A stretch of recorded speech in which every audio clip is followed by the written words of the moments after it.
¿Qué tal? Buenas tardes. En el tema de hoy vamos a analizar cómo se debe elaborar un manual de control interno. Les habla el contador público Gilberto Romo. Todas las empresas, ya sea públicas, privadas o mixtas, se dediquen al comercio, a la industria o sean financieras, deben contar con instrumentos de control administrativo, tales como un buen sistema de contabilidad apoyado por un catálogo de cuentas eficiente y práctico, además de un sistema de control interno para confiar en los conceptos, cifras, informes y reportes de los estados financieros que nos permitirán tomar decisiones oportunas. Un buen sistema de control interno es importante desde el punto de vista de la integridad física y numérica de los bienes, valores y activos de la empresa, tales como efectivo en caja y bancos, mercancías, cuentas y documentos por cobrar, equipos de oficina, reparto, maquinaria, etc. Es decir, un sistema eficiente y práctico de control interno dificulta la colusión de empleados a fraudes, robos, etc. Entonces, viendo esta situación, un buen sistema de control interno debe de tener un área de vigilancia y supervisión. Para la obtención de la máxima eficiencia del sistema de control interno, es necesaria su vigilancia periódica y metódica por parte de las personas que funjan como gerentes generales, personas que pueden ser contralores, comisarios o consejos de vigilancia, auditores internos o, en su caso, auditores externos. Es común en todas las empresas la tendencia humana de apartarse de las reglas establecidas, generalmente en aquellas donde se siguen procedimientos monótonos y de rutina. De ahí que resulte útil, práctico y conveniente supervisarlo, vigilarlo y revisarlo periódica y metódicamente para que el sistema de control interno no decaiga ni pierda eficiencia.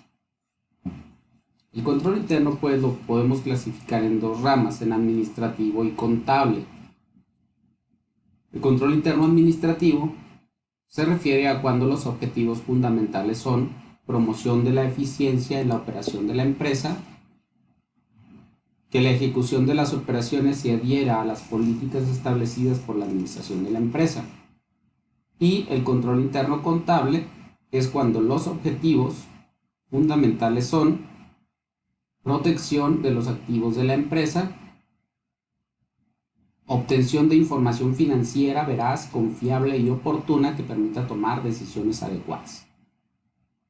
Atendiendo entonces a los elementos del control interno y a su clasificación, analizaremos la metodología para la elaboración de un manual de normas y procedimientos.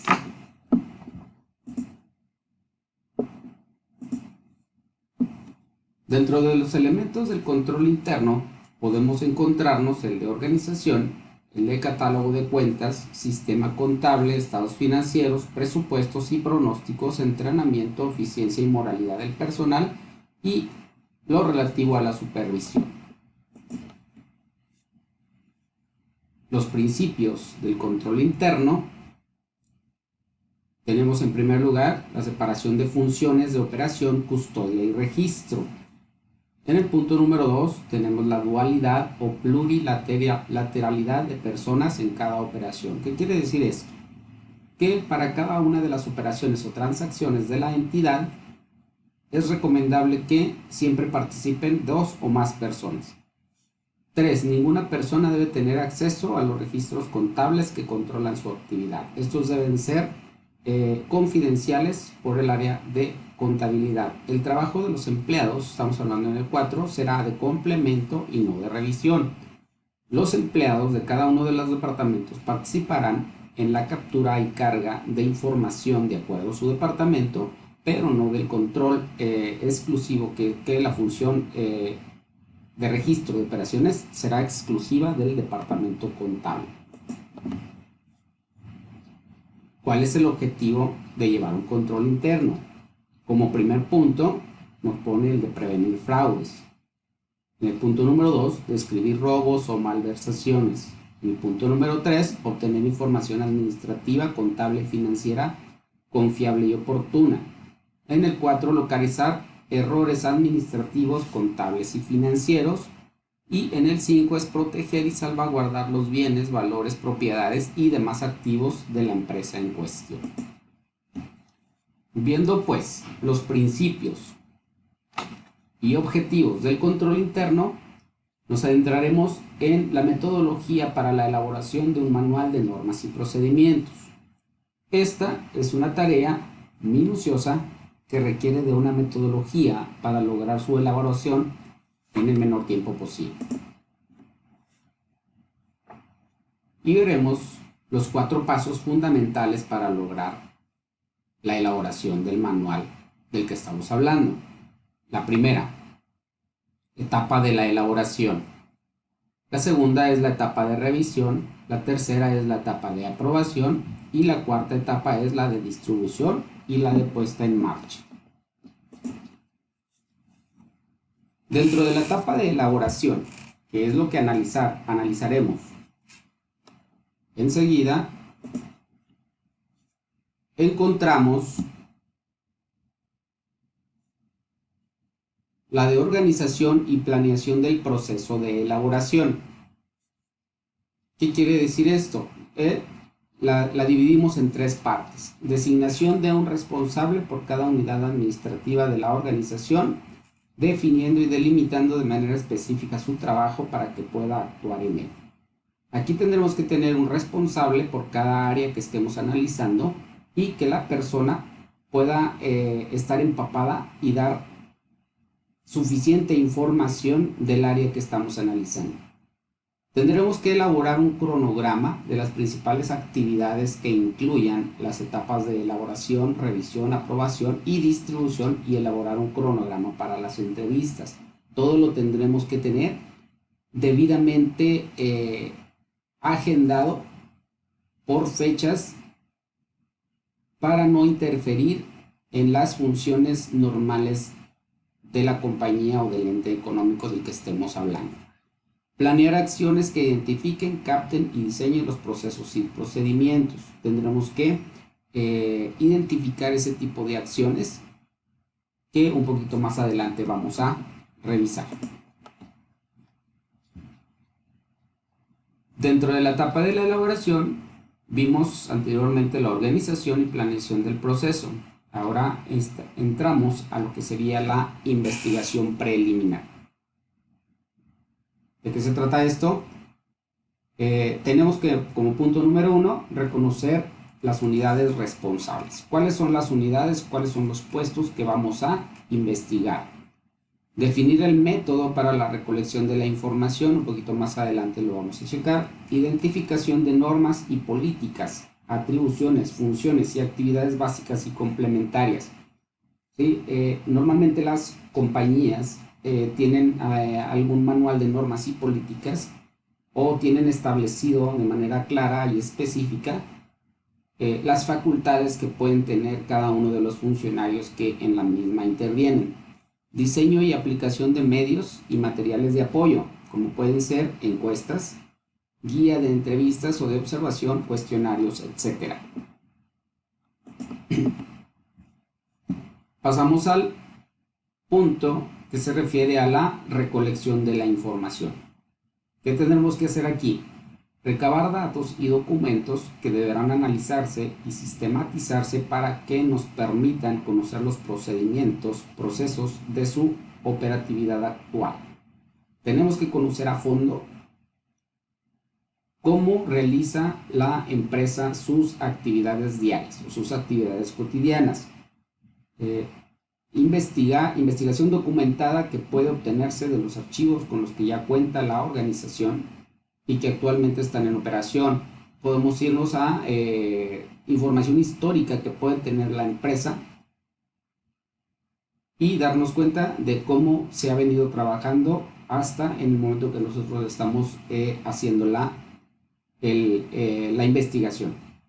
Entrevistas directas a los funcionarios y empleados de la organización. Podemos hacer uso de cuestionarios y podemos entrevistarnos directamente con los responsables de cada uno de los puestos o departamentos. Y como última herramienta tendríamos la observación directa de las actividades sin intervención. ¿Sí? Solamente seríamos visores de todo el procedimiento o todas las actividades que realiza la empresa diariamente. Una vez obtenida toda la información, ya sea el método que hayamos decidido utilizar, procesamos la integración de la información. ¿Y qué significa esto? Ordenamos la información obtenida de manera secuencial, de manera que nos permita y sea fácil el análisis. ¿Sí? Dependiendo de las actividades que realice el puesto o el departamento, tendríamos que elaborar una secuencia lógica y ordenada de las actividades que realiza.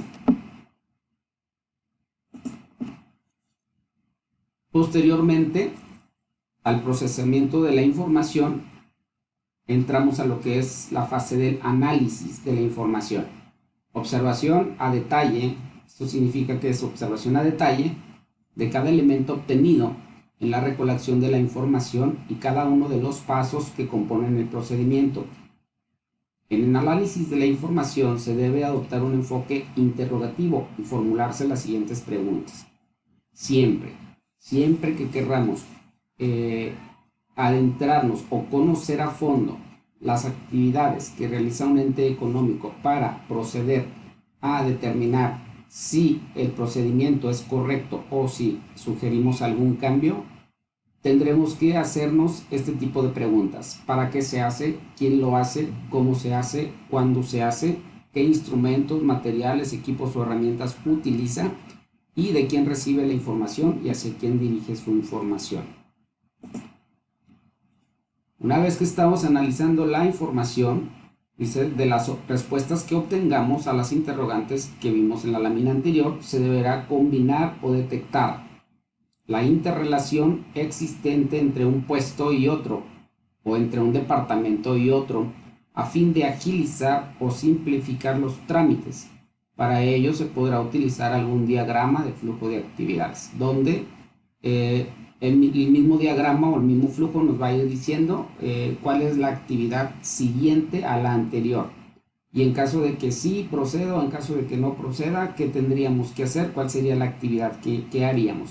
En caso de que el análisis indique algún paso o secuencia que puede ser modificada, se sugerirá efectuar el cambio pertinente, incluso sustituyendo dicha tarea de la persona que actualmente la realiza. Como conclusión, pues, al manual de procedimientos, dice, para la elaboración de un manual de normas y procedimientos que sea útil y minimice riesgos existentes y además agilice el flujo operativo de una entidad, es imprescindible identificar meticulosamente las actividades desarrolladas por cada uno de los integrantes del ente, reconocer desviaciones o cuellos de botella en el flujo de la información, dónde se está deteniendo la información, qué es lo que nos está ocasionando el problema, y funciones específicas con el fin de asignar o reasignar funciones para hacer competentes los tiempos de respuesta que coadyuvarán a la entidad a la toma de decisiones acertadas y oportunas.